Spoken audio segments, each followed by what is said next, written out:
This is Galaxy News Hour live. महान चाड तिहार तपाईँ हाम्रो दैलोमा प्रवेश गरिसकेको छ। तिहार लगायत चाडबाडमा खानेतेलको खपत बढ्छ। खानेतेलमा बजारको भर पर्नु सहरदेखि ग्रामीण भेगसम्मकै बाध्यता भएको छ। यही बाध्यताको फाइदा उठाउँदै मूल्यमा सीमा नघाइएको छ। यसको चक्रीय असर बजारका सबै क्षेत्रमा परेको छ। मूल्य नियन्त्रण र उपभोक्तालाई राहत दिनेतर्फ राज्यका कुनै निकायले आफ्नो दायित्व ठानेका छैनन्। अर्थात् उपभोक्तालाई सक्दो धेरै निचोर्न व्यापारी, कर्मचारी र नेताहरूको मिलीभगत स्पष्टत देखिएको छ। नेता, कर्मचारी र व्यापारी मिल्ने अनि उपभोक्ता केही नबोल्ने, यसैको परिणामस्वरूप खानेतेलको मूल्य एक वर्षमा झन्डै 100% बढेको छ। ग्यालेक्सी न्युज आवरमा आज हामी खानेतेलको मूल्यभित्रको झेलमा केन्द्रित हुनेछौँ। त्यस्तै सङ्घीय राजधानीका गल्ली गल्लीमा रहेका पेट्रोल पम्पले निम्त्याउन सक्ने जोखिम सम्बन्धी विशेष सामग्री पनि हामीसँग छन्।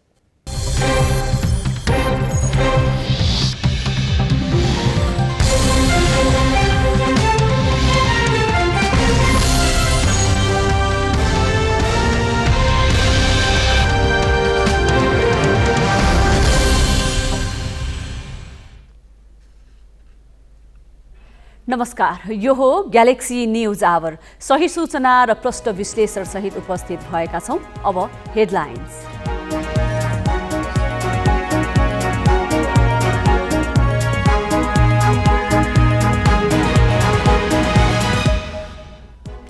खानेतेलमा नाफाखोरीले चर्को मूल्य वृद्धि, एक वर्षमा झन्डै 100% महँगियो। नेता, कर्मचारी र उपभोक्ता सबै चुपचाप।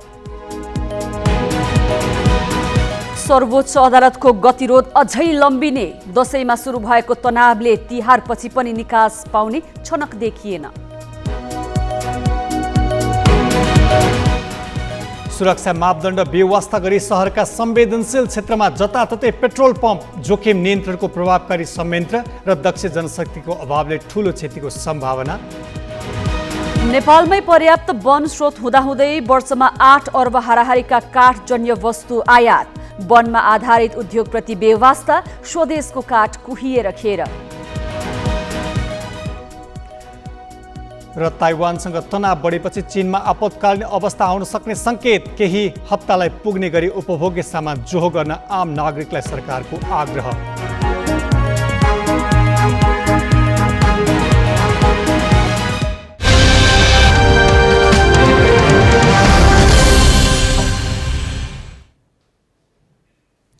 तिहारमा तेलको खपत धेरै हुन्छ। सेलरोटी पकाएर खाने भएकाले तेलको खपत धेरै हुने गरेको हो। तर तेलको मूल्य अहिले छोइसक्नु छैन। व्यापारीले मनपरी रूपमा भाउ बढाएका छन्। उपभोक्ताले बढी प्रयोग गर्ने तोरी, भटमास र सनफ्लावरको तेलको मूल्य यति बढेको छ कि उपभोक्ताले सेलरोटी खानै डराउनु पर्ने अवस्था छ। तेलको मूल्य एकै वर्षमा 83% सम्म बढेको छ। उपभोक्ताले गत वर्षको तिहारमा तोरीको तेल प्रति लिटर 180 रुपियाँमा किनेका थिए। उपभोक्ताले त्यतिखेर पनि महँगो भएको गुनासो गरेपछि व्यापारीले कोभिडको असर भन्ने जवाफ दिएका थिए। कोभिडको प्रभाव घट्यो, तर तेलको मूल्य भने घटेन, बरु मूल्य एक वर्षमा आकाशिएको छ। हरेक घरको भान्सामा हरेक दिन प्रयोग हुने र तिहारका बेला बढी खपत हुने तेलको मूल्य एक वर्षमा 83% सम्मले बढेको छ। उपभोक्ताले अहिले 1 लिटर तोरीको तेलका लागि 330 रुपियाँदेखि 340 रुपियाँसम्म तिर्नु परिरहेको छ। मूल्य आकाशिएको तोरीको तेलको मात्र होइन, भटमास र सनफ्लावर तेल पनि छोइ नसक्नु छ। गत वर्षको तिहारमा प्रति लिटर 170 रुपियाँमा सनफ्लावर तेल किनेका उपभोक्ताले अहिले 300 रुपियाँ तिर्नु परिरहेको छ। तेलको मूल्य लिटरमै 150 रुपियाँसम्म बढेको छ। दशैं यताको 3 सातामै मूल्य प्रति लिटर 80 रुपियाँसम्म बढेको छ।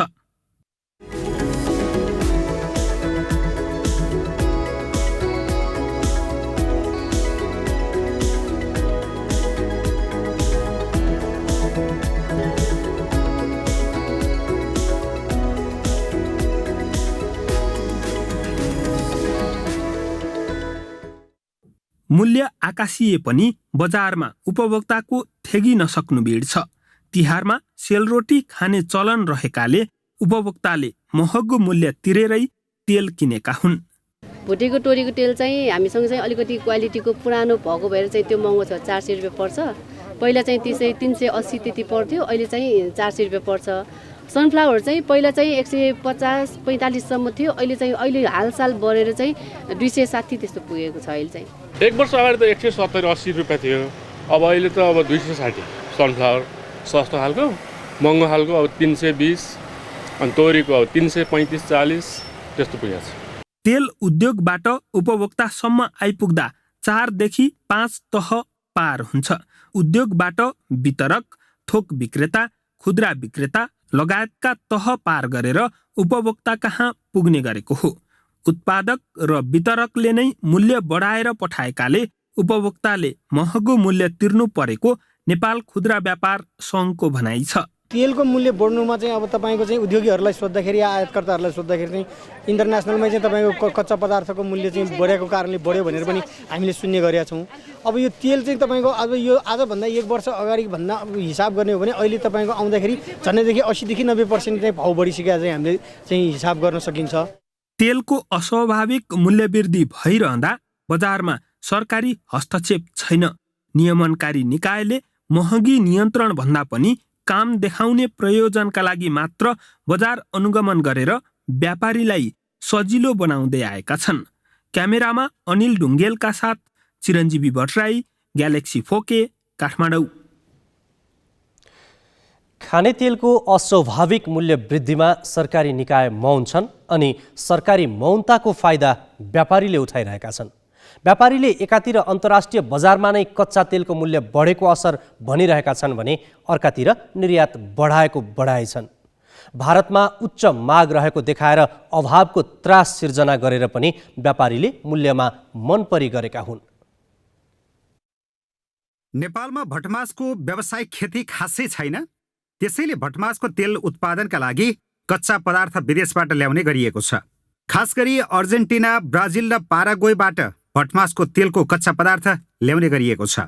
भटमासको कच्चा तेल अहिले डिजेलपछि सबैभन्दा आयात हुने वस्तुको सूचीमा छ। यो आर्थिक वर्ष 3 महिनामै 20.5 अर्ब रुपियाँको कच्चा पदार्थ आयात गरिएको छ।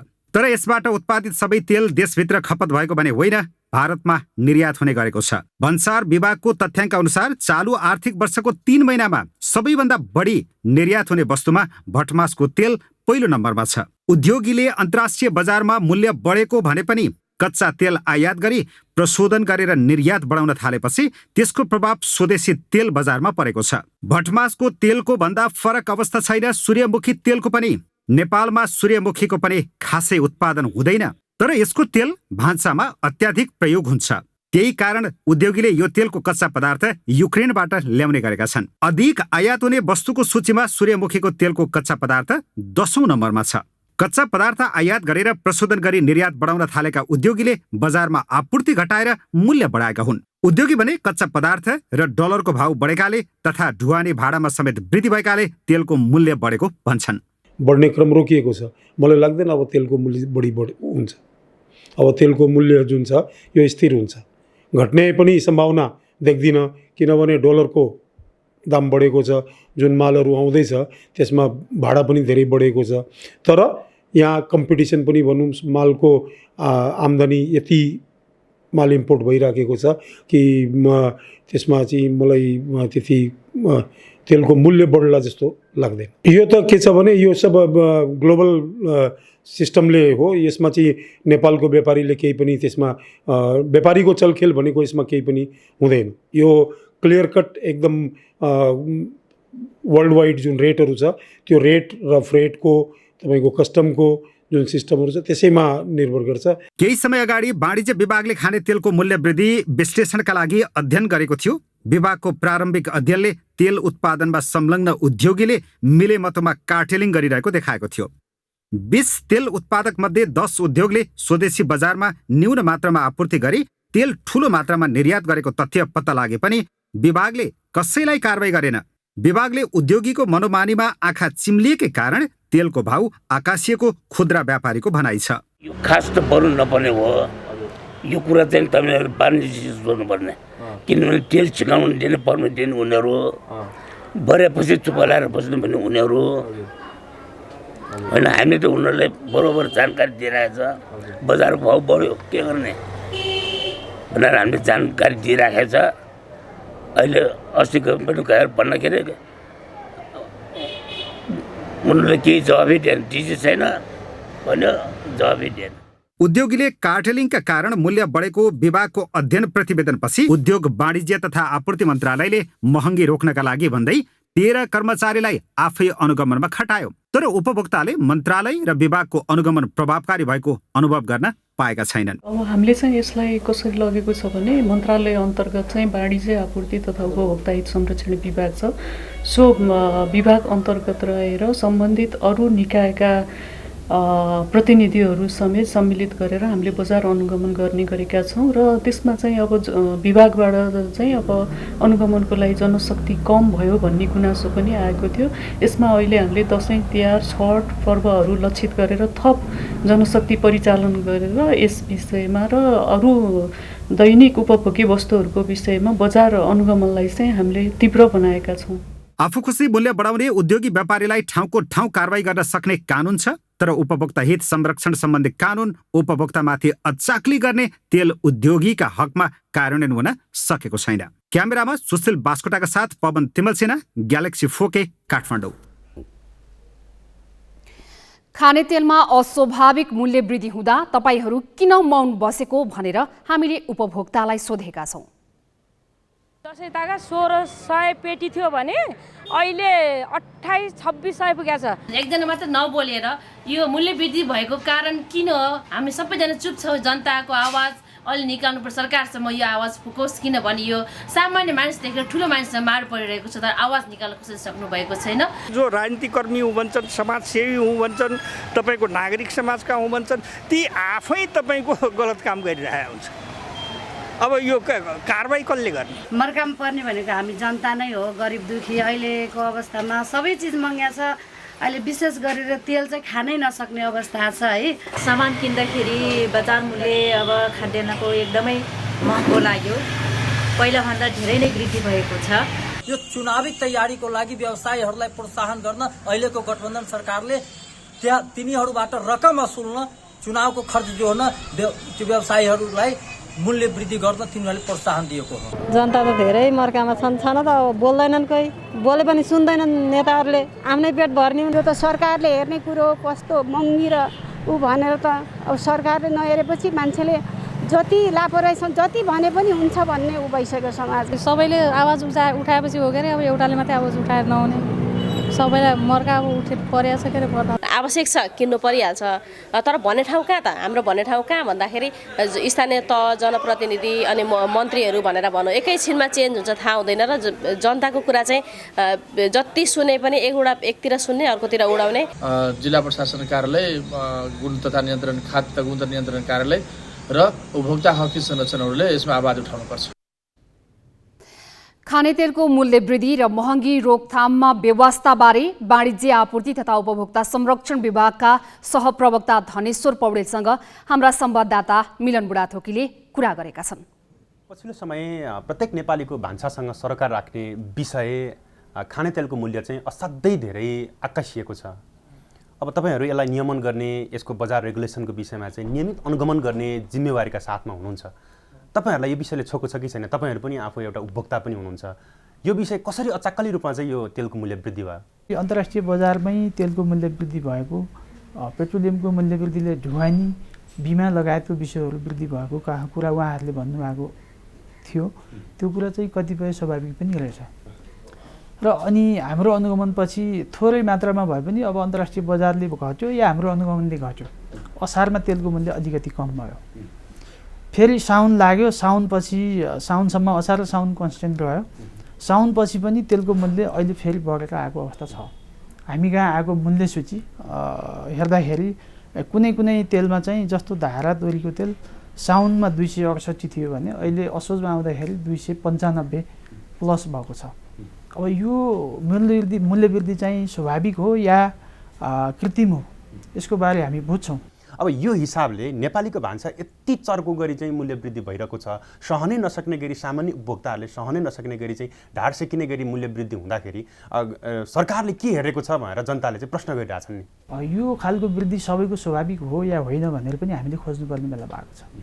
त्यसैले अब हामी तिहार आयो, यो कन्जम्सन बढ्ने बेला पनि हो, हामीले उहाँहरूसँग मोनिटरिङको बारेमा निरन्तर संवाद गरिरहेको पनि हो र अब फेरि हामीले बोलाउनु पर्ने र उहाँहरूको चाहिँ प्राइस क्यालकुलेसन हेर्ने र सूक्ष्म रूपमा उहाँहरूको मूल्य ठिक हो कि होइन भनेर भन्नुपर्ने बेला चाहिँ भएको छ। यसलाई कतिको अनुगमन बाक्लो बनाइरहनु भएको छ? चाडपर्व लक्षित मात्रै अनुगमन हुन्छ कि अर्थात् यसलाई नियमित अनुगमन गर्नु भएको छ? अनि अनुगमन मात्रै गर्नु भएको छ कि कारबाहीको प्रक्रिया पनि अगाडि बढाउनु भएको छ? खुल्ला रूपमा चाहिँ मूल्य वृद्धि गर्नलाई उद्योगीहरूलाई व्यापारीहरूलाई चाहिँ किन छोडियो?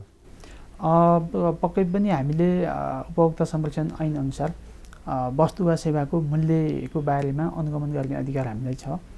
मूल्य वृद्धि दुई किसिमको पाइन्छ, एउटा स्वाभाविक मूल्य वृद्धि हुन्छ, एउटा कृत्रिम मूल्य वृद्धि हुन्छ। स्वाभाविक मूल्य वृद्धिमा हाम्रो विभागले केही गर्न सक्दैन, अन्तर्राष्ट्रिय बजार नै बढ्यो, त्यसको उत्पादन लागत नै बढ्यो भनेदेखि त्यो सोर्समा मूल्य वृद्धि भएको कारणले उपभोक्ताको भान्सासम्म बढ्यो, त्यसमा स्वाभाविक रूपमा चाहिँ हामीले मान्नुपर्ने हुन्छ। र एउटा चाहिँ कृत्रिम मूल्य वृद्धि जो सस्तोमा खरिद गरेर फेरि चाहिँ उपभोक्ताकोमा महँगो पारेको छ भनेदेखि त्यस्तोमा हामी हिट गर्छौँ, हेर्छौँ, अनुसन्धान गर्छौँ। तपाईँहरूले अनुसन्धान गर्दै हुनुहुन्छ होइन, जस्तो मूल्य वृद्धिको विषय चाहिँ के कारण हो भनेर अझै कति समय लाग्ला? अनि यो कृत्रिम मूल्य वृद्धि गरेको प्रमाणित यदि भयो, उद्योगीहरूले गरेको प्रमाणित चाहिँ भयो भने उनीहरूलाई चाहिँ कति समयसम्म चाहिँ कारबाही हुन्छ? कारबाहीको प्रक्रिया चाहिँ के हुन्छ? स्वाभाविक र अस्वाभाविक भन्छौँ हामी। कालोबजारी ऐन हेर्दाखेरि 20% मूल्य वृद्धि कानुनी दायराभित्र पर्छ भनेर भनिएको छ। यदि त्यो दायराभित्र पर्छ भने हामीले कानुनी रूपमा बोल्न सकिँदैन। यदि त्योभन्दा बढी मूल्य वृद्धि भएको छ, गर्नुभएको छ भनेदेखि निश्चय नै हामी हाम्रो ऐन अनुसार कारबाही गर्छौँ। कारबाही भएको पनि छ। कतिपय तेल उद्योगहरूलाई र डिस्ट्रिब्युटरहरूलाई हामीले गत वर्ष कारबाही गरेको अवस्था पनि छ। 3 लाख रुपियाँ जरिमाना 3-3 लाख रुपियाँ तिराएको अवस्था पनि छ। यदि यो अवस्थामा पनि यो समयमा पनि उहाँहरूले त्यसरी नै मूल्य वृद्धि गर्नुभएको रहेछ भने हाम्रो अनुसन्धानबाट ठहर भयो बमोजिम हामी कारबाही गर्छौँ। त्यसमा कुनै चाहिँ कन्जुसाइ गर्नुपर्ने, विभागले उहाँहरूलाई त्यसप्रति चाहिँ नर्म हुनुपर्ने कुरा चाहिँ छैन। जस्तो कति समयसम्म चाहिँ तपाईँले अनुसन्धान चाहिँ पुरा होला? यो खानेतेलको मूल्य वृद्धि गरेको विषय चाहिँ के कारण हो भनेर फ्याक्ट पत्ता लगाउनलाई कति समय लाग्ला त? केही समय लिन सक्छ। अब 20-22 वटा उद्योग छन्, सबैका उत्पादनको आधारहरू, लागतको आधारहरू हामीले हेर्नुपर्ने हुन्छ। यति नै समय भनेर त मैले अहिले भन्दिनँ, किनभने यही समयमा फेरि तपाईँ भएन भनेर भन्नु होला। निश्चित रूपमा हामीले अब यो 15 दिन 20 दिन 1 महिनासम्ममा चाहिँ उहाँहरूको चाहिँ लागत हेरेर के भएको रहेछ, के कारणले मूल्य वृद्धि भएको रहेछ, कतिसम्म भएको रहेछ भनेर चाहिँ भन्न सक्छौँ। कर्मचारीहरू व्यापारीको अनुमति बिना एक पाइला अघि नसार्ने, नेताहरू चन्दा असुलेर चुप लाग्ने, अनि बजार नाफाखोरहरूले कब्जा गर्ने, अनि उपभोक्ता जहिल्यै निरीह भएर निचोरिरहनुपर्ने यो अवस्था त्यतिन्जेल रहिरहनेछ जबसम्म उपभोक्ता नै जागरुक हुँदैनन्। यो प्रसङ्ग अहिलेलाई यति नै। अब ब्रेकपछि प्रधान न्यायाधीश प्रकरणमा देखिएको त्रिकोणात्मक तनावको चर्चा गर्नेछौँ।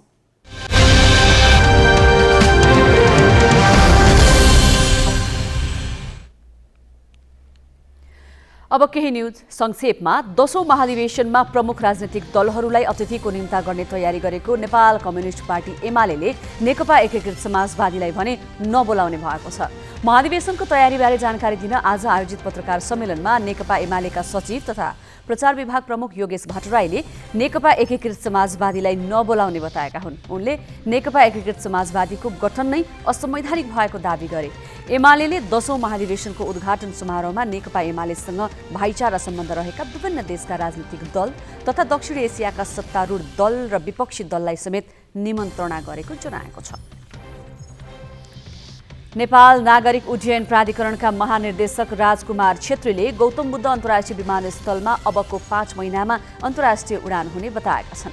महानिर्देशक छेत्रीले गौतम बुद्ध अन्तर्राष्ट्रिय विमानस्थलको प्राविधिक काम लगभग सकिएको बताए। उनले 1 महिनापछि परीक्षण उडान सुरु हुने पनि जानकारी गराएका छन्। छेत्रीले पोखरा अन्तर्राष्ट्रिय विमानस्थलको भौतिक पूर्वाधार निर्माणको काम पनि अन्तिम चरणमा पुगेको जानकारी दिए। पोखराबाट पनि 6 महिनामा परीक्षण उडान गर्ने र 1 वर्षमा नियमित उडान सञ्चालन गरिने छेत्रीले बताएका छन्। कोभिड विरुद्ध चीनले नेपाललाई थप 16 लाख डोज खोप दिएको छ। चीनले अनुदान सहयोग स्वरूप 16 लाख डोज साइनोफार्म खोप उपलब्ध गराएको हो। नेपालका लागि चीनिया राजदूत हौ यान्छीले आज स्वास्थ्य मन्त्रालयमा एक समारोहबीच स्वास्थ्य तथा जनसङ्ख्या मन्त्री विरोध खतिवडालाई खोप हस्तान्तरण गरिन्। चीनले नेपाललाई अनुदानमा यसअघि 34 लाख डोज खोप दिएको थियो। राजदूत यान्छीले नेपाली सेनालाई पनि 3 लाख डोज खोप सहयोग गर्न लागेको जानकारी दिइन्। त्यो खोप शुक्रबार ल्याउने भनिएको छ। 2 साता अघि परराष्ट्र मन्त्री नारायण खड्कासँगको टेलिफोन वार्तामा चीनिया विदेश मन्त्री वाङ यीले नेपाललाई थप 20 लाख डोज खोप अनुदानमा दिने बताएका थिए। जिल्ला अस्पताल लमजुङमा कोरोना संक्रमितको उपचारका लागि ल्याइएको भेन्टिलेटर जडान नहुँदा त्यसै थन्किएको छ। कोरोना संक्रमण उच्च भएका बेला अघिल्लो वर्षको वैशाखमा जिल्ला अस्पताल लमजुङले माग गरेको भेन्टिलेटर 4 महिनापछि आए पनि 1 वर्षसम्म जडान नभएको हो। आवश्यक जनशक्ति अभावमा भेन्टिलेटर जडान हुन नसकेको अस्पताल प्रशासन बताउँछ। आइसियु कक्ष सञ्चालनका निमित्त प्रदेश सरकारले गत आर्थिक वर्षमै 1 करोड 70 लाख उपलब्ध गराएको थियो। पहिलो चरणको कोरोना सुरु भएको प्रक्रिया दोस्रो चरणको कोरोना संक्रमण सकिँदासम्म पनि भेन्टिलेटर सहितको आइसियु सञ्चालन नहुँदा बिरामीले सेवा लिन सकेका छैनन्। क्यान्सर पीडित महिलाको उपचारमा लाग्ने सम्पूर्ण खर्च सरकारले बिहोर्ने गरी तयारी भइरहेको गण्डकी प्रदेश सरकारले जनाएको छ। नवलपुरमा निर्माण गरिएको क्षयरोग प्रेसर केन्द्रको उद्घाटन गर्दै गण्डकी प्रदेशका मुख्यमन्त्री कृष्णचन्द्र नेपालीले उपचार विधि तय गरी सम्बन्धित क्यान्सर अस्पतालसँग छिट्टै सम्झौता हुने जानकारी गराए। उपचार विधि जटिल र महँगो हुँदा क्यान्सर रोगका कारण हरेक वर्ष धेरै महिलाले ज्यान गुमाउने गरेका छन्। शेयर बजार परिसूचक 5 अङ्कले बढेको छ। यस्तै 6.5 करोड रुपियाँको कारोबार भएको छ। नेप्से परिसूचक आज बैंक, विकास बैंक, जलविद्युत, लघु वित्त लगायत 8वटा समूहले बढाएका हुन्। परिसूचक 2848.84 अङ्कमा पुगेको छ। परिसूचक बढे पनि आज शेयर मूल्य बढ्ने भन्दा घट्ने कम्पनीको सङ्ख्या धेरै छ। 74 कम्पनीका लगानीकर्ताले कमाउँदा 111 कम्पनीका लगानीकर्ताले गुमाएका छन्। 79,95,000 किता शेयर 6 अर्ब 55 करोड 30 लाख रुपियाँमा किनबेच भएको नेपाल स्टक एक्सचेन्जले जनाएको छ। प्रधान न्यायाधीश चोलेन्द्र शमशेर राणाको भूमिकालाई लिएर चुलिएको असन्तुष्टिका कारण गत दशैंदेखि नै अदालतभित्र तनाव छ। तनावको गाँठो तिहार लागिसक्दा पनि फुग्ने छाँट देखिएको छैन। बरु दिनदिनै नयाँ नयाँ परिदृश्यको अनावरण हुँदैछ।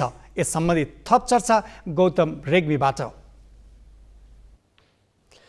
3 दिन अघि केही गले जस्ता देखिएका प्रधान न्यायाधीश चोलेन्द्र शमशेर राणा राजीनामा नदिने अडानबाट टस्को मस भएका छैनन्। यस्तै पूर्ण बहिष्कारको आन्दोलन छाडेर इजलासमा फर्किएका न्यायाधीशहरू पनि बन्दी प्रत्यक्षीकरण बाहेकका मुद्दा हेर्न तयार भएका छैनन्। उनीहरूले राणालाई स्वीकार नगर्ने र राजीनामाका लागि बाध्य पार्ने रणनीति यथावत राखेका छन्। उता राजनीतिक दलले तत्काल कुनै अग्रसरता लिने छाँट पनि देखिएको छैन। यसले दशैंबाट सुरु भएको अदालतभित्रको गतिरोध तिहारपछि पनि तत्काल हट्ने सम्भावना देखाएको छैन। मङ्गलबार इजलासमै नगएका न्यायाधीशहरू बुधबार बन्दी प्रत्यक्षीकरणका निवेदनसम्म हेर्न तयार भए। सोमबार पनि उनीहरूले यसै गरेका थिए। प्रधान न्यायाधीश राणाले आफूलाई इजलास तोक्न नपाउने र अरूलाई पनि बन्दी प्रत्यक्षीकरणका मुद्दा बाहेक नतोक्ने न्यायाधीशहरूको शर्त थियो। त्यो शर्त अनुसार राणाले पेशी तोकेका थिए। तर न्यायाधीशहरूको मुख्य माग राणाको राजीनामा हो। राणा त्यो मागका निम्ति तयार भएका छैनन्। बरु उनले सम्मानजनक बहिर्गमनका लागि राखेको प्रस्ताव आन्दोलन तुहाउन र अल्मल्याउन खोजेको न्यायाधीशहरूको निष्कर्ष रह्यो। उता दलहरूले पनि महाअभियोगका निम्ति तत्परता देखाएका छैनन्। यी तीनै पक्षको त्रिकोणात्मक अडानले न्यायालयभित्रको गतिरोध थप लम्बिएको छ। प्रधान न्यायाधीश राणामाथि दबाव बढ्दै गएको छ। नेपाल बार एसोसिएसनले प्रदर्शनलाई निरन्तरता दिएको छ। राणाले निर्णयमा ढिलाइ गरिरहे तिहारपछि थप कडा सङ्घर्षका कार्यक्रम सार्वजनिक गर्ने बारको चेतावनी छ। पछिल्लो पटक अस्ति 12 गतेको दिनमा नेपाल बार एसोसिएसनले जे निर्णय यहाँहरूलाई र आम कानुन व्यवसायहरूलाई सार्वजनिक गर्यो त्यो कार्यक्रमहरू चाहिँ हाम्रो यथावत छन् र यथावत रूपमै त्यो सञ्चालन हामी गर्छौँ। अब त्यस पछाडि के गर्ने भन्ने सन्दर्भमा चाहिँ हामीले भर्खरै निर्णय गरेका छौँ। हाम्रा 90वटा बार का अध्यक्ष र सचिवहरूलाई जुम मार्फत जोडेर आउने कार्तिक 21 र 22 गते 2 दिन उहाँहरूसँग व्यापक छलफल राय सुझावहरू लिने निर्णय गरेका छौँ र त्यस पछाडि के गर्ने भन्ने सन्दर्भमा उहाँहरूको सुझाव आएपछि फेरि हामीले निर्णय गर्छौँ। प्रधान न्यायाधीश राणामा न्यायिक विचलन देखिएको, राजनैतिक नेतृत्वसँग लेनदेन गरेको र इमान तथा नैतिकता समेत गुमाएको आरोप लगाउँदै तत्काल पद छाड्नुपर्ने माग चौतर्फी उठिरहेको छ।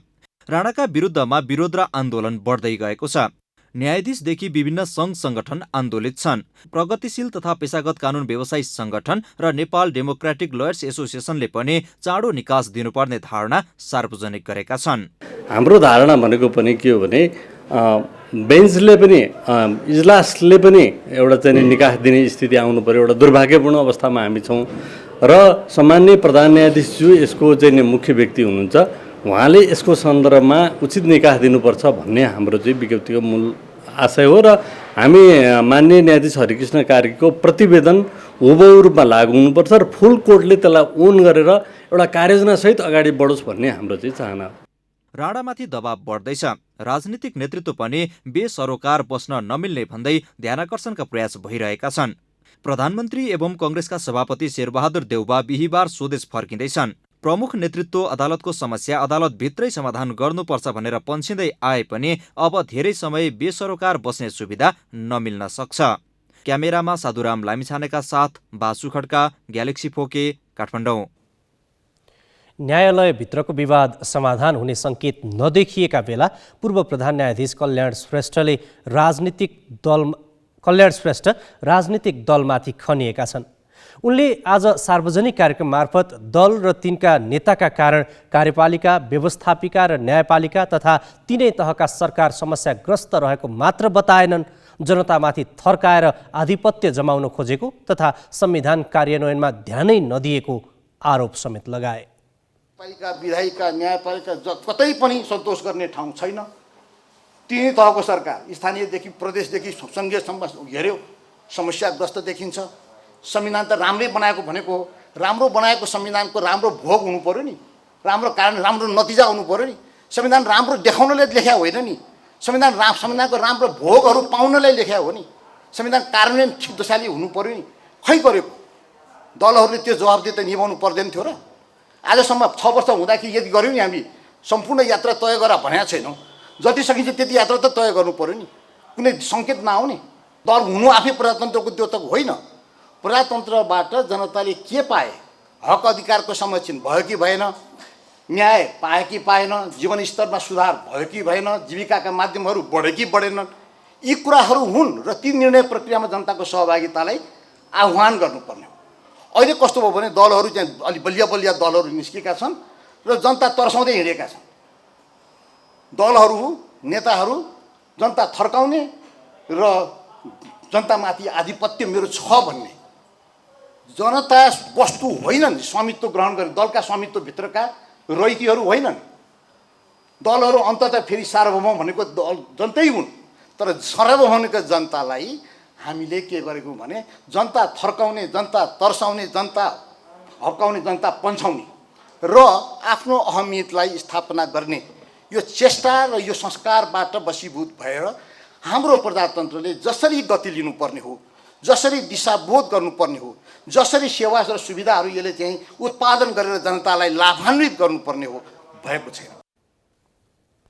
प्रधान न्यायाधीशले राजीनामा नदिने, अरू न्यायाधीशले विवादित नेतृत्वसँग सम्झौता नगर्ने अनि राजनीतिक नेतृत्वले महाअभियोगका लागि अग्रसरता नलिने, यो त्रिकोणात्मक अडानले न्यायालयभित्रको समस्या कहाँ गएर अवतरण हुन्छ भनेर अहिले नै भन्न सकिने अवस्था छैन। यसले न्यायको अपेक्षासहित अदालत पुग्नेहरू थप निराश बन्नुपर्ने दिन लम्ब्याउने भएको छ। यो प्रसङ्ग पनि यति नै। अब पुनः ब्रेकपछि अन्य खास सन्दर्भसहित आउनेछौँ।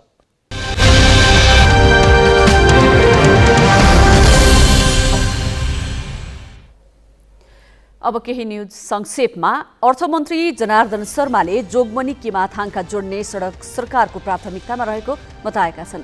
शङ्खुवा सभा भ्रमणको क्रममा अर्थमन्त्री शर्माले अरुण करिडोरको रूपमा स्थापित यस आयोजनालाई प्राथमिकतामा राखेर लगानीको व्यवस्था गर्ने प्रतिबद्धता जनाए।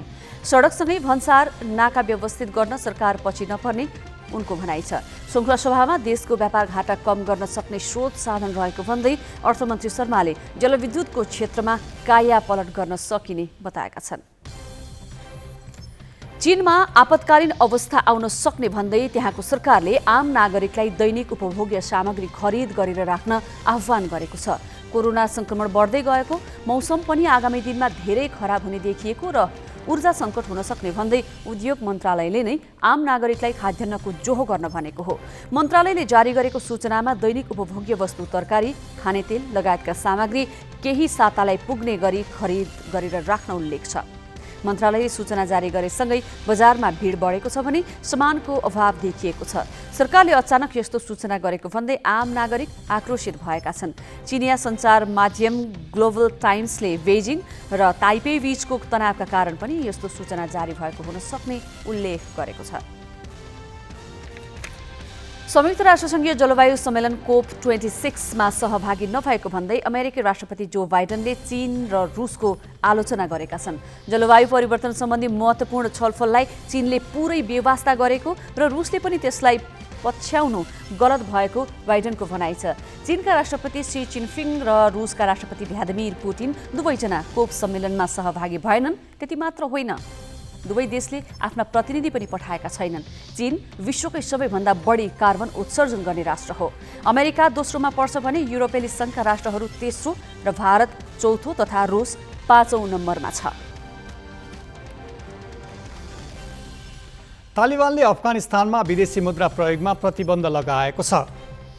तालिबानले अफगानिस्तानभित्र हरेक व्यापार व्यवसायमा अफगानी मुद्रा नै प्रयोग गर्नुपर्ने भन्दै विदेशी मुद्रामा प्रतिबन्ध लगाएको हो। आर्थिक सङ्कट गइरहेका बेला आएको यस्तो नियमले आर्थिक अवस्था झन् कमजोर पार्ने विश्लेषकहरूले बताएका छन्। अफगानिस्तानका बजारमा अमेरिकी मुद्राको व्यापक प्रयोग हुन्छ।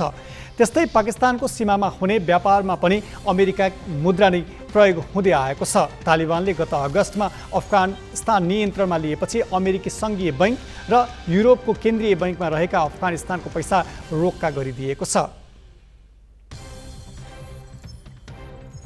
दाङको तुलसीपुरमा सम्पन्न हिराडाङ स्मृति कप खुला फुटबल प्रतियोगिताको उपाधि टारीगाउँ युवा क्लब तुलसीपुरले जितेको छ। हिराडाँगी फाउन्डेसनको आयोजनामा सम्पन्न खेलमा सक्सेस फुटबल क्लब तुलसीपुरलाई पराजित गर्दै टारीगाउँले उपाधि जितेको हो। विजेताले उपाधिसँगै नगद 1,25,000 रुपियाँ पुरस्कार हात पारेको छ। उपविजेता सक्सेसले 60,000 रुपियाँमा चित्त बुझायो। एक साता चलेको प्रतियोगितामा 10 टिमको सहभागिता थियो।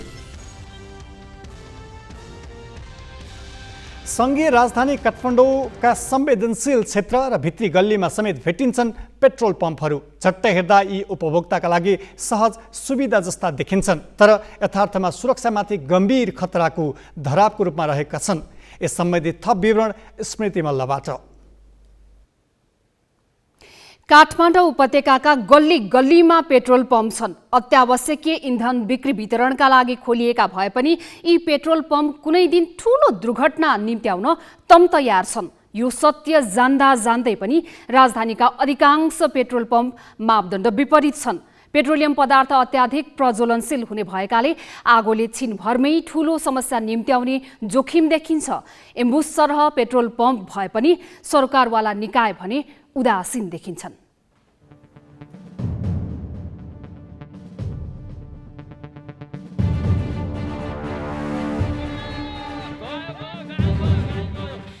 काठमाडौँ उपत्यकामा प्राय सडकै पिच्छे पेट्रोल पम्प छन्। मुख्य सडकमा मात्र होइन, गल्ली गल्लीमा पनि पेट्रोल पम्प छन्।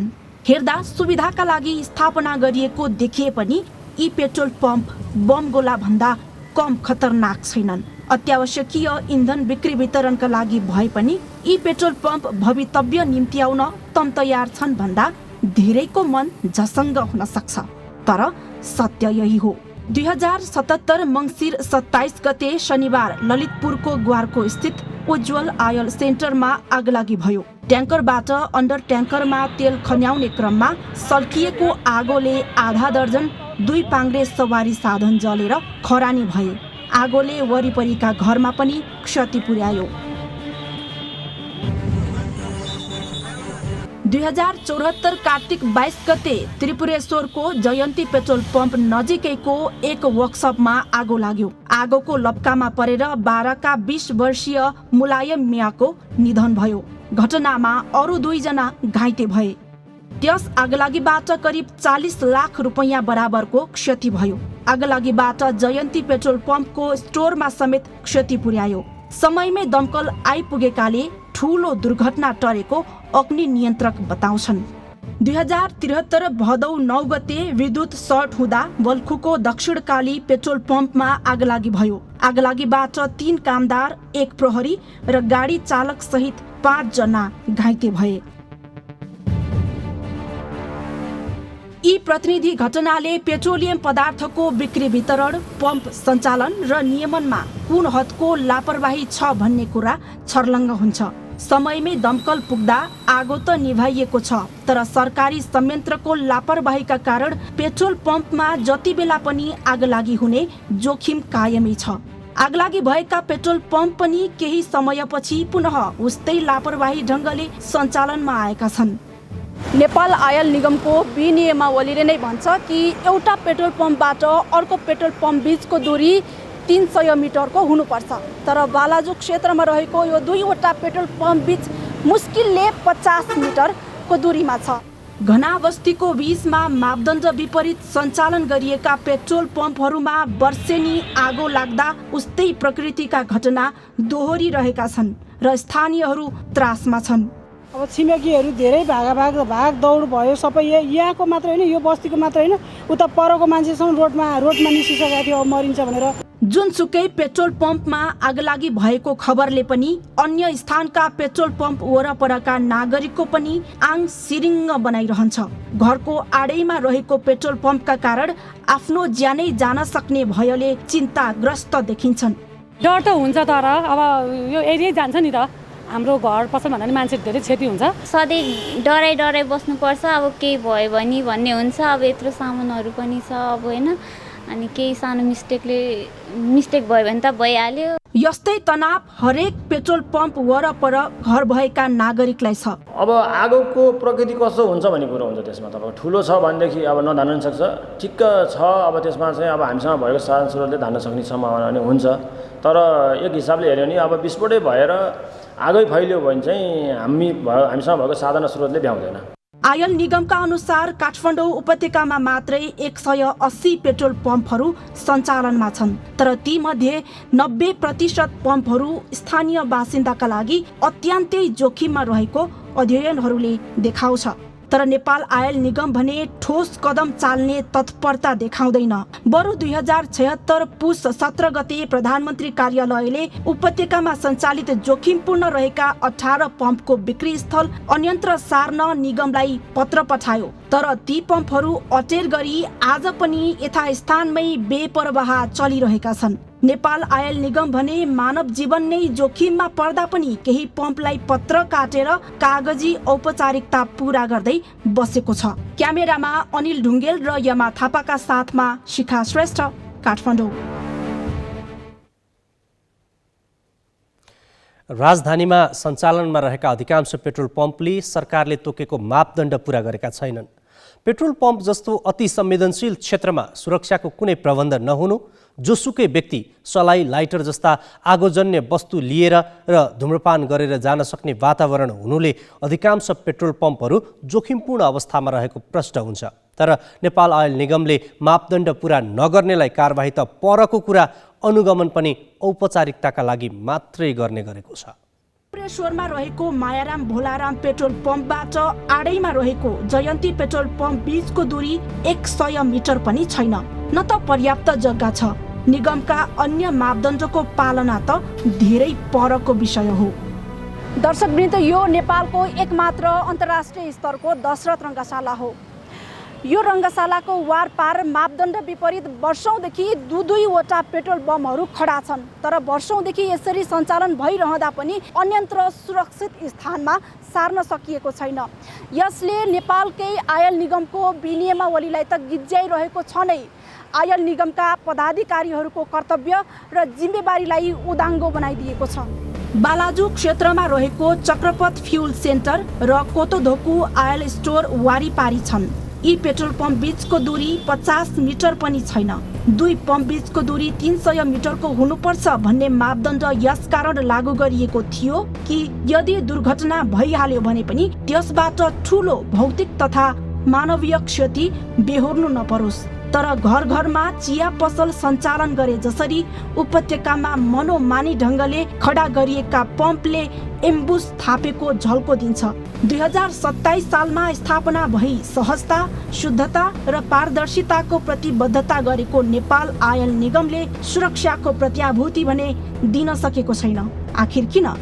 उहाँहरूलाई हामीले जबरजस्ती गरेर बन्दै गर्न त सक्दैनौँ होइन, एकैचोटि गर्न सक्दैनौँ। तर हामीले यो के छ भने हामी त्यो क्रममा छौँ। यहाँले चाहिँ कसरी बुझ्नुपर्छ भने हामीले उहाँलाई चरणबद्ध रूपमा एउटा प्रक्रियामा लगिसक्यौँ, उहाँहरूलाई पत्रचार गरिसक्यौँ। उहाँहरूलाई चाहिँ तपाईँहरू स्थानान्तरण हुनुहोस् भनेका छौँ। जोखिमयुक्त पेट्रोल पम्पहरू, साँघुरा पेट्रोल पम्पहरू तपाईँहरू सर्नुहोस्, हामीलाई निवेदन दिनुहोस्, तपाईँहरू सर्नुहोस्, आफ्नो ठाउँ खोज्नुहोस् होइन, स्थानान्तरण हुनुहोस् भनेर हामीले भनिरहेछौँ। यसको पनि एउटा निश्चित समय होला, प्रक्रिया होला। त प्रक्रियामा हामी प्रवेश गरिसक्यौँ। यहाँले यसरी चाहिँ बुझ्नु पर्यो। कहिलेदेखि प्रवेश गर्नु? यो हामी 1 वर्ष जति हामी अब चाँडै नै आश गरिरहेछौँ कि हामी चाहिँ यो नतिजामा हुँदैछौँ। यस्ता अति गम्भीर विषयमा काठमाडौँ महानगरपालिकाले पनि चासो देखाएको पाइँदैन। महानगरपालिकाले यस सम्बन्धी कार्यविधि नै बनाए पनि कार्यान्वयनमा आउन सकेको छैन। तर पेट्रोल व्यवसायीहरू भन्छन् निगमको हालको मापदण्डमा रहेर उपत्यकामा पम्प सञ्चालन गर्न सकिँदैन। 1.25 रोपनीमा पम्प राख्ने भने एउटा पनि निजी क्षेत्रको पम्प आउँदैन। म लेखेर दिन्छु, उपत्यकाभित्र 25 करोड रुपियाँ लगानी पर्छ। आज कुनै पनि पम्प सस्तो जग्गा भनेको आनाको 70 लाख भन्दा छैन। अहिले यति महँगो जग्गालाई 1.25 रोपनी रिङ रोडभित्र कुनै पम्प आउँछ भन्ने तपाईँले एउटा चाहिँ कल्पना गर्नु भएको छ? त्यो सम्भवै छैन। कहिल्यै केही हुँदैन झै गरी पम्पहरू सञ्चालन भइरहेका छन्। काग कराउँदै गर्छ, पिना सुक्दै गर्छ भने झै पेट्रोल व्यवसायीहरू बेपरवाह पम्प चलाइरहेका छन्।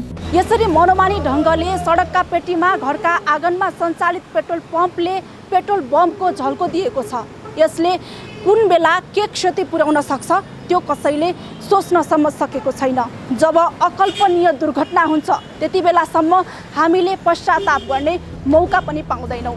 निगमको विनियमावली 2075 अनुसार उपत्यकाभित्र पेट्रोल पम्प सञ्चालन गर्न कम्तीमा 750 वर्ग मिटर र सडकतर्फको मोहडा कम्तीमा 20 मिटर हुनुपर्छ।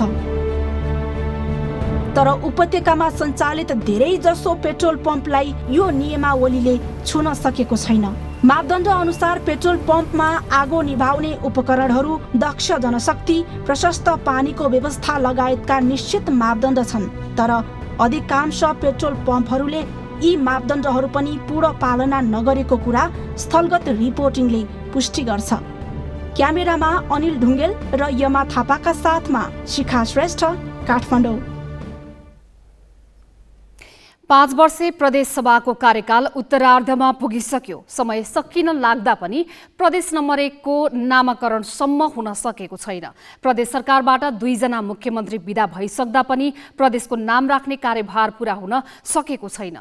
आफ्नो कार्यकालमा प्रदेशको नामाकरण गर्ने कामलाई पहिलो प्राथमिकतामा राखेका नवनियुक्त मुख्यमन्त्री राजेन्द्र राई यसमा कति सफल होलान् त?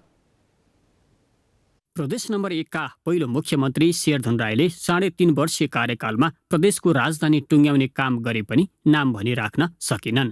शेरधन राईको राजीनामापछि मुख्यमन्त्री बनेका भीम आचार्यको 67 दिनको कार्यकालमा प्रदेश नामाङ्कनको विषय नै उठेन। त्यसपछि मङ्गलबार मात्रै मुख्यमन्त्री बनेका राजेन्द्र राईले आफ्नो पहिलो प्राथमिकता नै प्रदेशको नामाकरण रहेको बताए। नाम राख्ने काम गर्ने यो प्राथमिकता। अब यसलाई अलि व्याख्यामा गर्नु पर्दाखेरि प्रदेशले नाम पाउन सकेको छैन, त्यो नाम हामी दिन्छौँ। मुख्यमन्त्री राईले भने जस्तो हालको अवस्थामा प्रदेश सभाबाट प्रदेशको नाम राख्न त्यति सहज भने छैन। 2/3 बहुमत सहित सुरुवातमा प्रदेश सभामा नेतृत्व गरेको नेकपा कालमा पनि प्रदेशको नामाकरण भएन। प्रदेशमा 2/3 बहुमत जुटाएर नाम राख्ने मुद्दा वर्तमान सरकारका लागि फलामको चिउरा सरह हुने देखिन्छ, किनभने सत्ता गठबन्धनसँग सामान्य बहुमत मात्रै छ। प्रदेशसभाको ठूलो दल एमाले विपक्षमा रहेको अवस्थामा उसको सहयोग बिना प्रदेशको नाम राख्न भने सम्भव नै छैन। यो सबैको सहमति भयो भने आउँदो अधिवेशनमा यसलाई टुङ्ग्याएर जान सकिन्छ। सहमति नहुँदाखेरि अहिले जटिलै अवस्था छ। तत्कालीन नेकपाको सरकार गठन भएको 1 वर्षपछि स्थायी राजधानीबारे टुङ्गो लागेको थियो। प्रदेश सरकारले विराटनगरलाई नै राजधानी बनाउने टुङ्गो लगाए पनि नाम भने पछि टुङ्ग्याउने सहमति भएको थियो।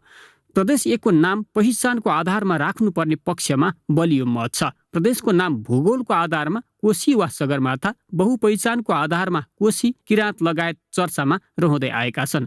हाल प्रतिपक्षमा रहेको एमालेका नेताहरू नामाकरणका विषयमा आफूहरू बहस गर्न तयार रहेको र यसलाई टुङ्ग्याउनु पर्ने पक्ष नै रहेको बताउँछन्। र हामी यो नाम 1 वर्षभित्र टुङ्ग्याउनको लागि हाम्रो पार्टीले कुनै पनि कसर बाँकी नराखी सरकार सत्तारूढ गठबन्धनलाई हामी सहयोग गर्न तयार छौँ। संविधान अनुसार प्रदेशसभाको 2/3 बहुमतले प्रदेशको नाम तोक्नुपर्छ। सरकारमा रहेको गठबन्धनमा आबद्ध 5 दलमा 50 जना सांसद मात्र छन्। त्यसर्थ नामाकरणका लागि गठबन्धन दललाई 41 सांसद रहेको एमालेलाई साथमा लिनै पर्ने अवस्था छ। क्यामेरामा पारस चौधरीका साथमा राजु पौडेल, ग्यालेक्सी फोके, मोरङ। हरियो वन नेपालको धन भन्ने उक्ति नै छ। यसले पनि दर्शाउँछ कि वनजन्य पदार्थ नेपालको सम्पत्ति हो। तर नेपाल काठमा आत्मनिर्भर भए पनि विदेशबाट वर्षेनी काठजन्य वस्तुको आयात बढ्दो छ। वार्षिक अर्बौं नेपाली रुपैयाँ विदेश गइरहँदा देशभित्रका वन क्षेत्रमा भने कानुन अभावका कारण काठ त्यसै कुहिएर खेर गइरहेका छन्। यसको लाभ न मुलुकले लिन सकेको छ न नागरिकले। नेपालमा वर्षेनी वन क्षेत्र र वनजन्य वस्तुको वृद्धि भए पनि नेपाली बजारमा विदेशी काठजन्य सामग्रीको दबदबा छ। कानुन अभावका कारण अरबौंको हाम्रो प्राकृतिक धन वन जङ्गलमै कुहिए पनि त्यस्तै काठजन्य पदार्थबाट बनेका सामग्री आयात गरेर व्यापार घाटालाई थप टेवा पुगिरहेको छ। अहिले बजारमा जताततै विदेशी फर्निचर पाइन्छन्। त्यसको 90% हिस्सा चिनिया सामग्रीले ओगटेको छ। घर अफिसको प्रयोजनका लागि होस् या सजावटका लागि आयातित काठजन्य सामग्री आम नागरिकको बाध्यकारी रोजाइमा पर्छ। भन्सार विभागको तथ्याङ्क अनुसार आर्थिक वर्ष 2072-73 2 अर्ब 57 करोड, 2075-76 6 अर्ब 60 करोड र आर्थिक वर्ष 2077-78 7 अर्ब 88 करोड बराबरको काठजन्य वस्तु आयात भएको छ।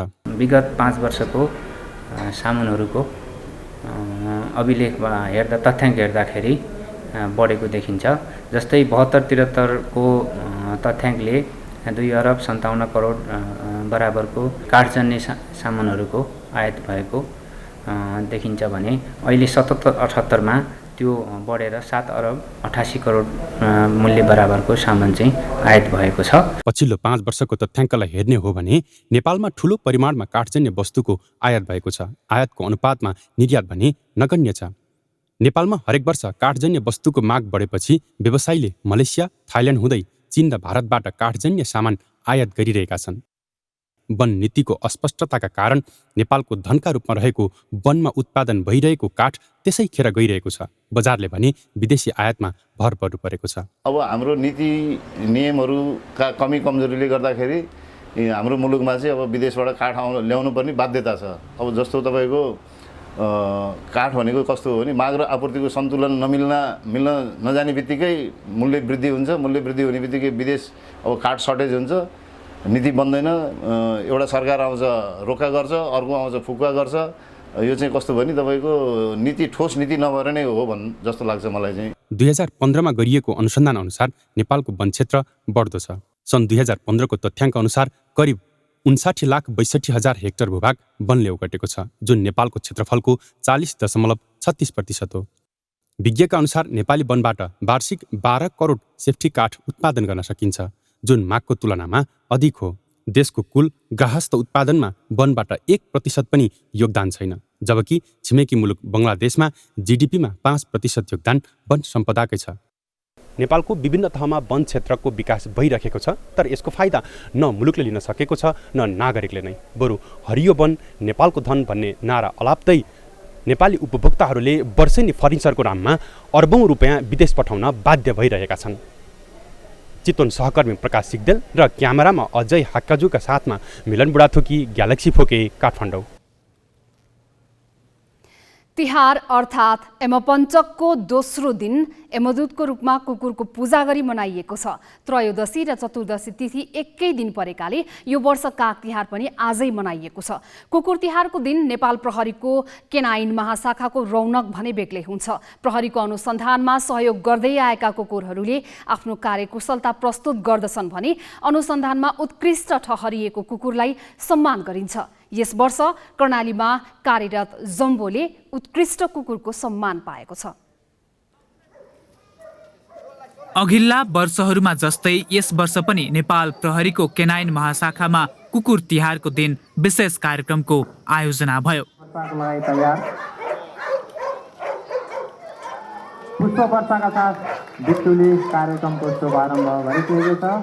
महाशाखामा रहेका कुकुरहरूले आफ्नो दक्षता प्रस्तुत गरे।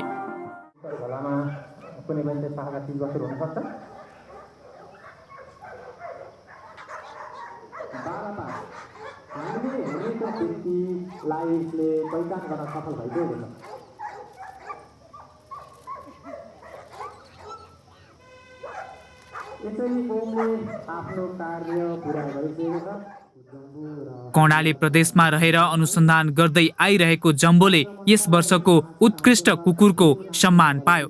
जम्बोले कपिलवस्तुको शिवराज नगरपालिका चन्द्रौटामा भएको 59 वर्षीय सुशीला खड्काको हत्या, सल्यानको बागचौर नगरपालिका 2 की 54 वर्षीय रामकला खत्रीको हत्या, रुकुम पश्चिमको त्रिवेणी गाउँपालिका 4 मा मारिएकी 26 वर्षीय मनकला खत्री लगायतको घटनामा प्रहरीलाई अपराधीसम्म पुग्न सहयोग गरेको थियो।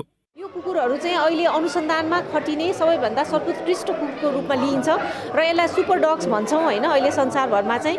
र पहिलाको कुकुरलाई चाहिँ अहिलेको चाहिँ यो बेल्जियन मेलिनोई भन्ने कुकुरले चाहिँ रिप्लेस गरेको छ। र यो कुकुर चाहिँ हामीले कुनै चाहिँ अमेरिकाबाट, कुनै चाहिँ बेलारुस, कुनै ब्याङ्ककबाट चाहिँ हामीले खरिद गरेर ल्याएका हौँ। जन्मिएको 3 महिनापछि कुकुरलाई ह्यान्डलरले तालिम दिन्छन्। करिब 3 महिनाको तालिमपछि क्षमता मूल्याङ्कन गरेर निश्चित क्षेत्रमा अनुसन्धानका लागि तयार गरिन्छ। प्रहरीका अनुसार कुनै पनि घटनामा कुकुरले गर्न सक्ने काम मानिसले गर्नै सक्दैन। जस्तो म कहीँ हिँडिरहेको छु भने मेरो शरीरबाट त्यो डेड सेल चाहिँ झरिरहेछ, खसिरहेछ र त्यो डेड सेल चाहिँ एउटा चाहिँ लाइन बनाउँछ कि हामीले देख्दैनौँ तर एउटा लाइन बनाउँछ, ट्रेल बनाउँछ। डगले चाहिँ के गर्छ भने जस्तो म यहाँ बसिरहेको छु भने मसँग सम्बन्धित एउटा केही चाहिँ मेरो गन्धवाला चिजवस्तु डगलाई हामीले चाहिँ दियौँ, डगले फेला पाऱ्यो भने अब म हिँडेको बाटोलाई जुन त्यो लाइनिङ छ, जुन ट्रेल छ, त्यो यहाँ सबैले भएको गन्धलाई सुँगेर त्यो ट्रेललाई सुँग्दै त्यो ट्रेललाई कुकुरले फलो गर्दै अगाडि बढ्न सक्छ कि जुन काम हामीले गर्न सक्दैनौँ। प्रहरीले कुकुरलाई लागु औषध, हात हतियार तथा खर खजाना, विस्फोटक पदार्थ पत्ता लगाउने र हराएको व्यक्ति वा वस्तुको खोजी गर्ने 4 किसिमको तालिम दिने गरेको छ। नेपाल प्रहरीसँग भएको 87 वटा तालिम प्राप्त कुकुर मध्ये अपराध अनुसन्धानमा 14, हात हतियार तथा विस्फोटक पदार्थको खोजीमा 36, लागु औषध अनुसन्धानमा 26 र खोजी तथा उद्धारमा 8 वटा कुकुरलाई प्रयोग गर्ने गरिएको छ।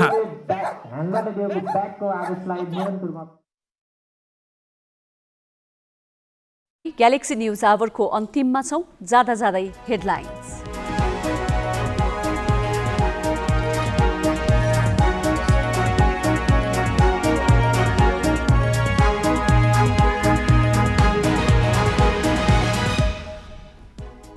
खानेतेलमा नाफाखोरीले चर्को मूल्यवृद्धि, 1 वर्षमा झन्डै 7% महँगियो। नेता, कर्मचारी र उपभोक्ता सबै चुपचाप। सर्वोच्च अदालतको गतिरोध अझै लम्बिने, दशैंमा सुरु भएको तनावले तिहार पछि पनि निकास पाउने छनक देखिएन।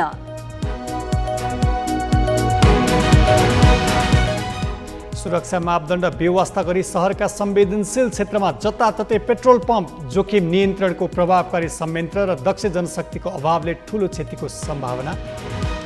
नेपालमै पर्याप्त वन स्रोत हुँदाहुँदै वर्षमा 8 अर्ब हाराहारीका काठजन्य वस्तु आयात, वनमा आधारित उद्योगप्रति बेवास्ता, स्वदेशको काठ कुहिएर खेर।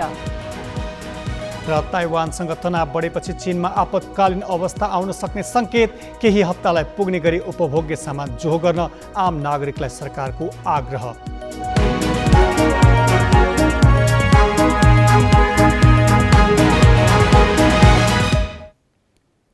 आजलाई ग्यालेक्सी न्यूज आवर सकियो। नमस्ते।